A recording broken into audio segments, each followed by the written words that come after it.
ক্ষমতার অপব্যবহার করে ইস্টার্ন হাউজিং লিমিটেড থেকে অবৈধভাবে ফ্ল্যাট গ্রহণের অভিযোগে শেখ হাসিনার ভাগ্নি টিউলিপ রিজওয়ানা সিদ্দিকের বিরুদ্ধে ইন্টারপোলের মাধ্যমে রেড নোটিশ জারির আদেশ দিয়েছেন আদালত।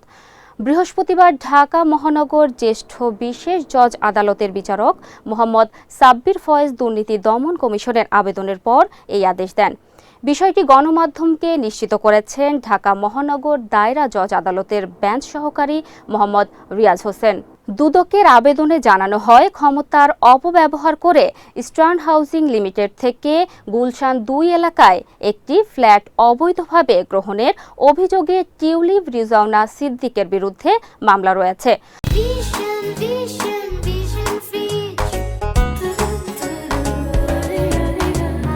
তদন্ত কর্মকর্তা আদালতকে জানান, তিনি দেশ ত্যাগ করেছেন এবং মামলার আলামত নষ্টের চেষ্টা করছেন। এসব বিবেচনায় আদালত তাকে গ্রেফতারের লক্ষ্যে রেড নোটিশ জারির প্রক্রিয়া গ্রহণের অনুমতি দেন। এর আগে গত 18 ফেব্রুয়ারি এই ঘটনায় টিউলিপ সিদ্দিক এবং রাজধানী উন্নয়ন কর্তৃপক্ষের সাবেক সহকারী আইন উপদেষ্টা সরদার মোশাররফ হোসেনের বিরুদ্ধে গ্রেফতারি পরোয়ানা জারি করেন আদালত।